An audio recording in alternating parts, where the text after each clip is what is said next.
Hello friends, मैं हूँ doctor Kaushiki Dwivedi और मैं एक फर्टिलिटी स्पेशलिस्ट हूँ गुड़गांव बेस्ड। मैंने अपनी फर्टिलिटी की ट्रेनिंग एंड मास्टर्स किया है from university of Valencia and from university of New South Wales Sydney. आज हम बात करेंगे एक टॉपिक पे, वो है वैसे लोग जिनको कि रेकरेंट आईवीएफ फेलियर्स होते हैं, वो अपने चांसेस ऑफ कंसेप्शन कैसे बढ़ा सकते हैं। बिकॉज मुझको बहुत कई सारे ऐसे पेशेंट्स आते हैं क्लिनिक में जो सेकेंड ओपिनियन के लिए होते हैं या मल्टीपल उनके फेल्ड साइकिल पास में रह चुके हैं, बहुत दुखी होते हैं।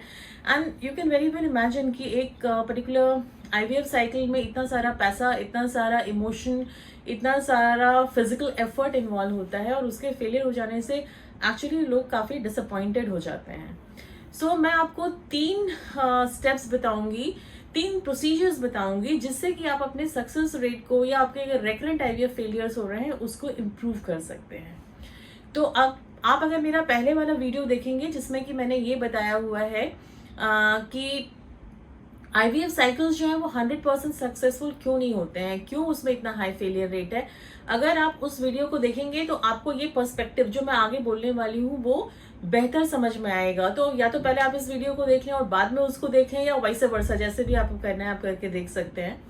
तो जो मोस्ट इम्पॉर्टेंट रीजन होता है आईवीएफ फेलियर्स का या रेकरेंट आईवीएफ फेलियर्स का, that is bad quality embryo.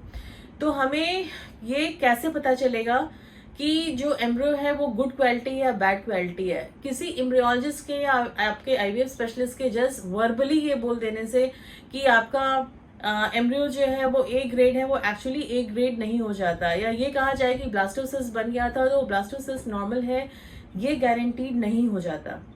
सो उसके लिए एक तरीका है जिसको हम PGT-A बोलते हैं, जिसके थ्रू की जेनेटिक टेस्टिंग की जाती है, प्री इम्प्लांटेशन जेनेटिक टेस्टिंग की जाती है, जिससे हमें ये पता चलता है जो एम्ब्रियोज हैं वो क्रोमोसोमली नॉर्मल है या नहीं है। क्योंकि अगर मान लीजिए हमें 10 एम्ब्रियो बनते हैं, हमारे डे 5 तक पहुंच जाते हैं, सो उसमें से कोई 30 या 35% ही embryos eventually as per the evidence उतने ही होते हैं जो कि नॉर्मल होते हैं। आपने मान लो 10 एम्ब्रियो आपके निकल गए और आपने उसको 2-2 पर साइकिल ट्रांसफर करना स्टार्ट किया और बाकी को फ्रीज कर दिया, तो आप उसी एम्ब्रियो से प्रेग्नेंट होगे जो कि, या जिससे आपको हेल्दी प्रेगनेंसी मिलेगी, जिसमें कि आपका वो हेल्दी वाले जो 3 एम्ब्रियो जिसमें होंगे उसी की किसी के ट्रांसफर से आपकी प्रेगनेंसी होने वाली है। अब ये तो भाई फिर मैटर ऑफ चांस हो गया ना कि किस साइकिल में आपको वो हेल्दी एम्ब्रियो ट्रांसफर होता है। तो what is the sure short way of knowing that the embryo is healthy और not healthy? So PGT-A helps in that. So उसमें होता यूं है कि जब भी एग्स निकलते हैं उसको फर्टिलाइज किया जाता है बाय द स्पर्म, तो वो उसके बाद एम्ब्रियो बनना स्टार्ट होता है। अब PGT-A के लिए आपको बेहतर होता है कि आप डे 5 तक उसको जाने दें, यानी कि ब्लास्टोसिस्ट बनने दें। जब वो ब्लास्टोसिस्ट बन जाता है लैब में, तो एम्ब्रियोलॉजिस्ट उसमें से छोटे से पीस की, छोटे से सेल्स की बायोप्सी लेते हैं और obviously it is quite delicate process, जिसके लिए आपका एम्ब्रियोलॉजिस्ट बहुत ही अच्छा होना जरूरी है। हर एम्ब्रियोलॉजिस्ट ये PGT-A प्रोसीजर नहीं कर सकते हैं।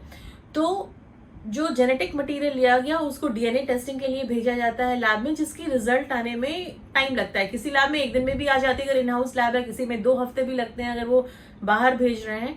तब तक आपके एम्ब्रियोज को फ्रीज कर दिया जाता है और PGT-A की रिजल्ट आने पे हमें पता चलता है कि एक्चुअली जितने एम्ब्रियोज हमारे पास थे उसमें से एक्चुअली नॉर्मल कितने थे।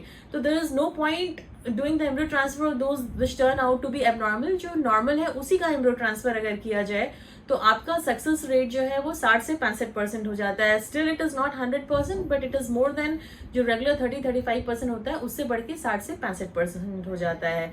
So this is one way. Another way is that जो एंडोमेट्रियम होता है, जब भी हम फ्रोजन एम्ब्रियो ट्रांसफर करते हैं या ऐसे भी एम्ब्रियो ट्रांसफर करते हैं, विच इज कैलकुलेट करके, ठीक है एम्ब्रियो निकाला, जब भी अगर मान लो डे 3 का एम्ब्रियो है तो 3 दिन प्रोजेस्टेरॉन दिया और चौथे दिन एम्ब्रियो ट्रांसफर कर दिया, या 5 दिन प्रोजेस्टेरॉन दिया, छठे दिन एम्ब्रियो ट्रांसफर कर दिया।